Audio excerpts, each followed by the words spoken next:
Yo, it's Austin, and guess what? Over the last year, I've become a huge fan of pro wrestling. Woo! That might seem kind of weird, though, with this anime shit around me, but don't mind that. After being poked and talked to about it for years, I finally broke down and decided to give the good old WWE a shot, and much to my surprise, I found myself totally hooked. Starting out with random WWE best of compilations, I just pointed in a direction and went for it. I discovered the history and legacy of legends like Macho Man Randy Savage, Mick Foley, Andre the Giant. The world's been my oyster, and now I find myself watching Raw and being like, ah man, Asuka versus Charlotte Flair is gonna be sick! What are they gonna do with Daniel Bryan? Shit. I've only begun my descent into the whole pro wrestling madness, only briefly touching upon other companies like NJPW and the history of things like WCW and ECW, but I'm screwed. But it's only natural that someone into Wrasslin would find themselves wanting to play the video games, and oh boy, have we got a lot. WWE games tend to fall all over the spectrum when it comes to quality, but when they nail it, they really nail it. And then, sometimes. But we're not talking about the good or bad per se, we're talking about the weird. The stone cold heel turns, the Undertaker wedding, the hornswoggle child reveal, the maybe pretty fucking problematic sort. Video games that don't really fall into the standard WWE fare, the cream of the weird crop. So let's take a step back in time and take a look at the classic 1995 WWF Wrestlemania, the arcade game.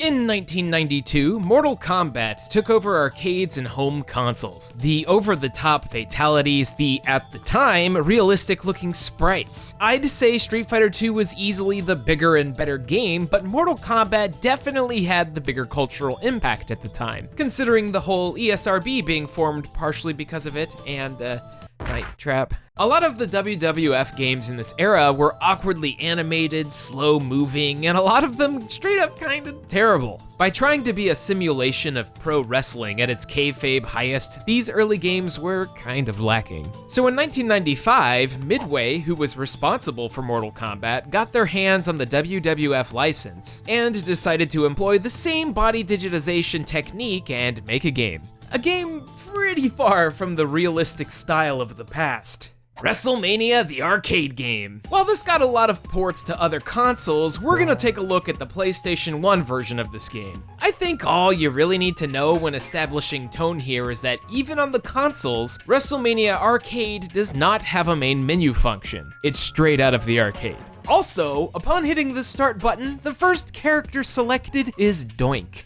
Motherfucking Doink. You know, easily the highlight of the early 90s Raw, with his standout and unforgettable match against Crush at WrestleMania 9. This is a weird-ass pseudo-fighting game that's 50% jank, but 100% enjoyable to play. Everyone on the roster has all of their wrestling abilities turned into what is essentially a Saturday morning cartoon. Doink fights with massive props, Bam Bam Bigelow has flaming fists, and The Undertaker shoots out ghost Hadokens or something? I love it! A simple, goofy fighting game time capsule, and one deserving of your time with a few friends at some point. Wrestlemania Arcade was successful enough that Midway actually made a follow-up in the same style called WWF In Your House, and it kind of fails to recapture the magic. Based on the very 90s pay-per-view of the same name, In Your House takes place inside someone's house, I guess. Unlike the pay-per-view, which was definitely not in someone's house, unless their house was like this arena, in which case, goals.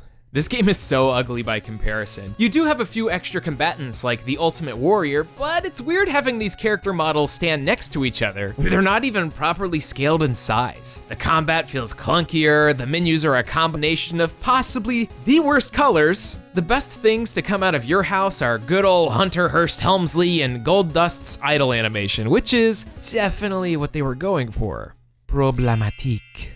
Now, let's fast forward a couple of years. Wrestling games would become this weird, direct, and meta simulation type of games, especially when 2K took over. But before that, there was one more arcade-style game called WWE All-Stars. Pretty much everyone around me growing up didn't like wrestling and would tell me that it was fake or that it was bad. Everyone except my great-grandmother, who loved getting Attitude Era tapes and telling us things like, "Look at them, getting their asses kicked!" I'd like to believe that what she saw and what some kids see is the game that THQ tried to make with WWE All-Stars. Imagine the biggest bara bodies you can, slamming against each other, dunking each other into the mat. Wrestlers from the 80s to the late 2000s all represented. Wrestling fan serviced at its absolute highest levels. All-Stars felt like it was coming out of left field in contrast to the years and years of slower-paced SmackDown vs. Raw games. Similarly to Wrestlemania Arcade, it was like a breath of fresh air in a sea of samey stuff. In fact, both titles share the same game designer, Sal DeVita, so it makes sense that they have similar vibes. All-Stars has a plethora of game modes like Path of Champions, Fantasy Warfare, and your normal exhibitions. Fantasy Warfare essentially gives you a bunch of what-if dream matches. You've got Ultimate Warrior versus Sheamus, Stone Cold Steve Austin versus CM Punk, even matches like Macho Man Randy Savage versus John Morrison. These are all introduced with a promo cut together like they were feuding. Even though Steve Austin and CM Punk never had a match, the promo plays out like straight edge versus a beer party lifestyle, and it's entertaining to say the least. Path of Champions is basically a bunch of mini campaigns with story cutscenes detailing it all out. You got 3 to pick from: The Undertaker, Randy Orton, and D-Generation X. I actually kind of love the cutscenes they made for this. The All-Stars art style is so over the top that it totally sells Paul Bearer and The Undertaker being all creepy and shit. Not to mention DX totally breaking the fourth wall with a copy of the video game.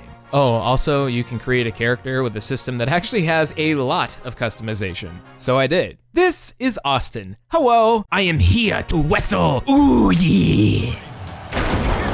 All of this would be for naught if the gameplay was trash, but hey, despite a little coating of powder sugary jank, All-Stars is actually extremely fun to play. The reactionary counter system has a little bit of leeway, and pulling off counters mid-jump feels pretty good. The combos aren't necessarily super deep, but it all feels appropriate in a wrestling game. Plus, when you do a super, it feels like a fucking super. Everyone's super is completely exaggerated, and rock bottoms will have you flying mid-air, and it just feels good. It may not be perfect, but I certainly enjoy playing WWE All-Stars. I wish the multiplayer servers didn't go offline in 2013, but what can you do?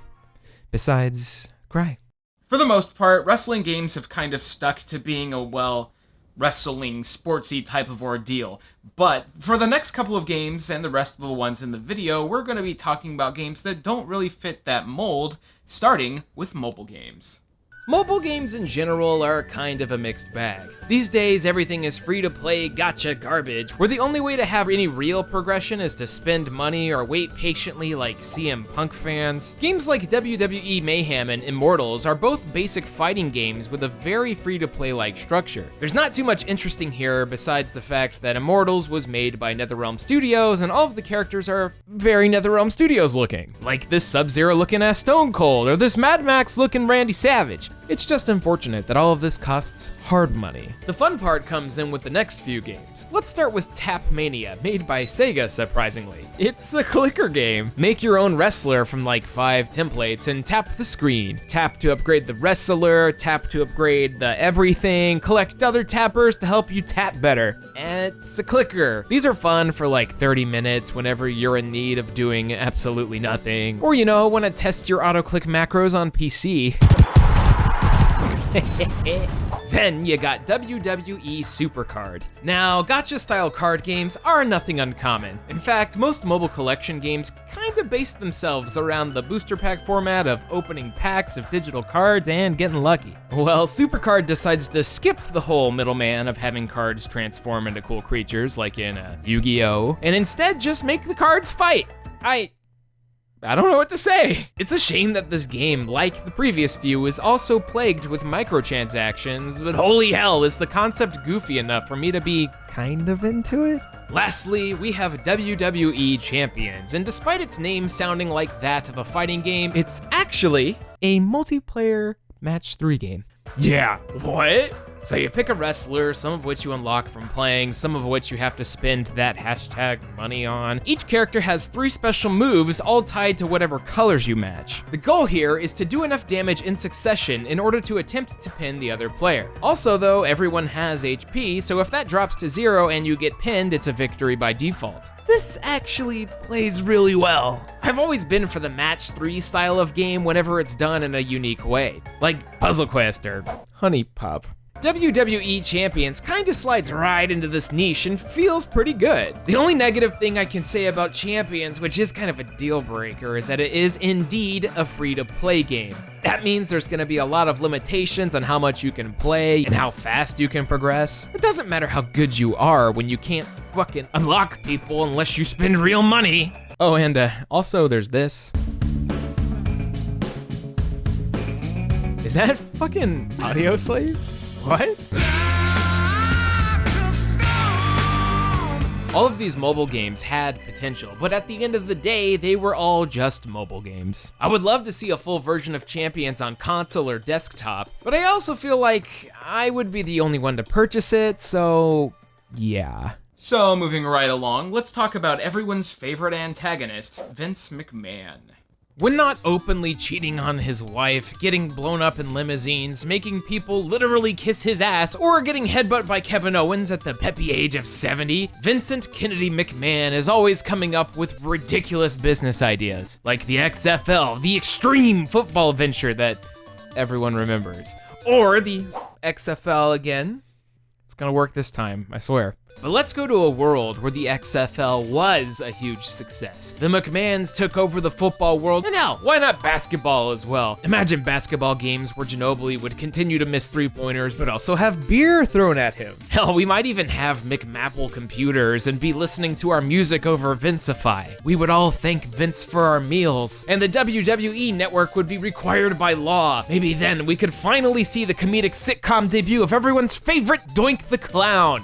What a future. In this world, in this Vincent McMahon run world, it wouldn't be strange for me to imagine WWE Crush Hour being a real thing. Car combat games were a mistake. Okay, sure, Twisted Metal and Vigilante 8 were pretty cool, but everyone and their damn mom wanted to hop on this short-lived bandwagon.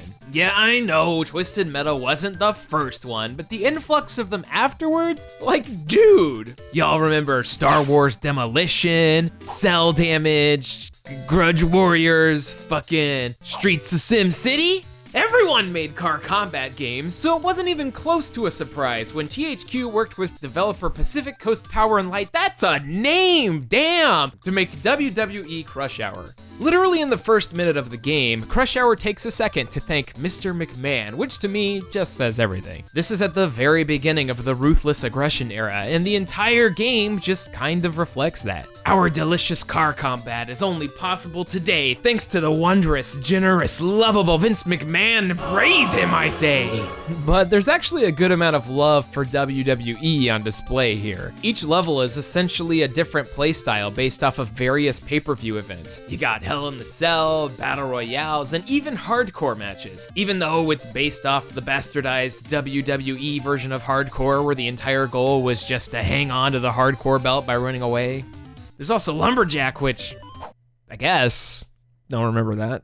You smell what rock is cooking. Every time you launch a level, the pro wrestlers, who I guess are now pro car person murderers, have their entrances with extremely low quality FMVs playing on a billboard. And half the time it was just glitching out for me. Sounds right. All the characters look so freaky, like The Rock here. Maybe it's just the PlayStation 2 era and I've gotten old at this point, but seeing like Stone Cold here or hell, even Vince McMahon himself, it's easy to laugh at. They look like the background models in last-gen wrestling games, or just normal characters in an M. Dickey game. So as far as the combat goes, it's okay. The nature of car combat itself is extremely limited, especially compared to more modern examples. You can only shoot straight in any situation unless you get mines or have a special ability that'll do it. You'll also die extremely fast, so when you run into a few dudes at the same time, you'll melt away without really understanding what's going on. Also, your basic shots just like... Ugh, how useless. Getting used to the drifting and boosting functions is pretty cool though. Once Once you realize you can demolish other cars with yours, the gameplay opens up a bit, but in the end, not that much. No matter how much you love post-Attitude Era WWE, there's just so many more superior car combat games out there.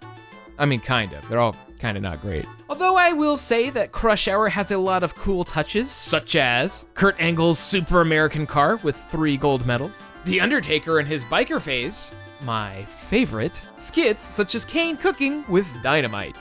I just wish Macho Man was in this game, considering they put Hulk Hogan in. Bastards.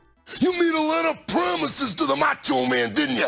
Promises that you didn't keep.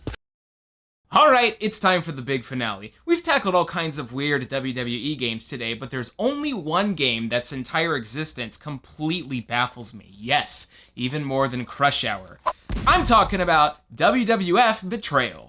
Look at this box. This is going to tell us everything. Triple H and The Rock, locked in a vicious glare, cut out kind of poorly with a default Photoshop outer glow.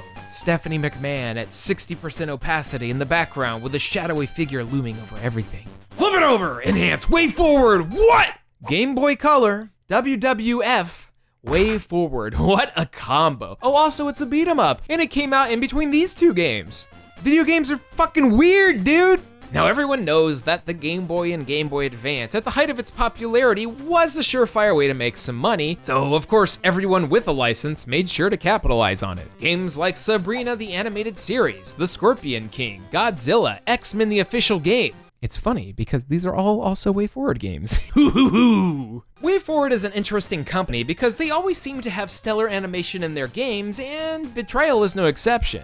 Although I gotta say, I think they might have overdone it here. Look at the swagger, dude! Everyone already looks weird as shit, but Dwayne here looks like he would be a villain from Free or something. His Speedo's too tight, his glasses look more like swimming goggles. Motherfucker looks like he's proud for you to smell what he's got. That chlorine stank. It's a shame that Betrayal kinda fucking sucks.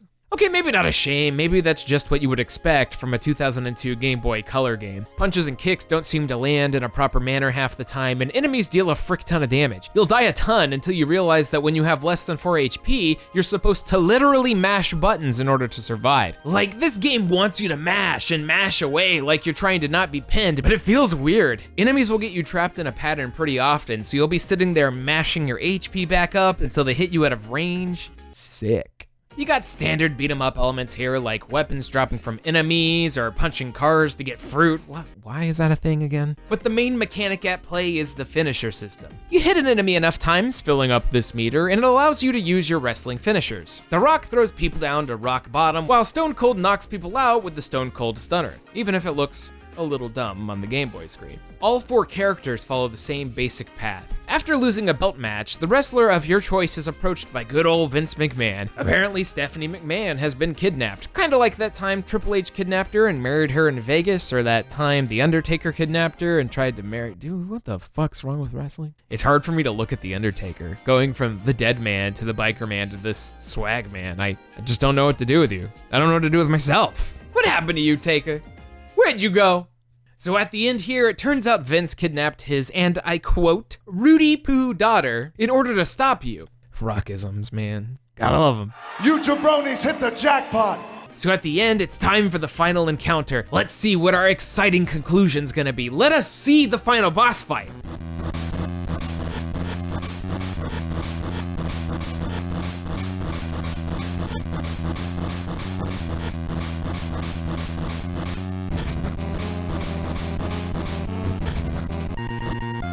Oh, okay then. It's over. Oh, and the KGB worked on this. Well, bye, I guess. After my last failure, I thought I would go and try something new out. After all, a Nakamura man always gets up again. And now, our returning champion, holder of the Universal Heavyweight Championship belt, El Chico Hombre Ein! It's just a poorly green-screened dog. Really? I can do this. Let's go!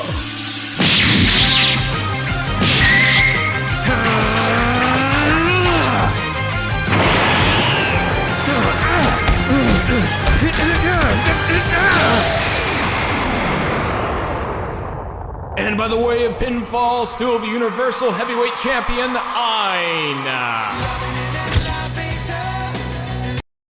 Yo, thanks for watching, and happy Wrestlemania. Thanks to all of my Patreon supporters. Without you, I would be somewhere. I don't know where I would be. You guys are the best. If you liked the video, make sure to check out the other videos, and then maybe, I don't know, hit the bell and subscribe and watch more videos. In case you haven't seen it, I've been streaming regularly on Twitch, Sunday, Mondays, and Wednesdays at 6 p.m. Central, so make sure to hop on and follow me over there for your tri-weekly shenanigans. Thank you all for watching, have a beautiful day, and I love you.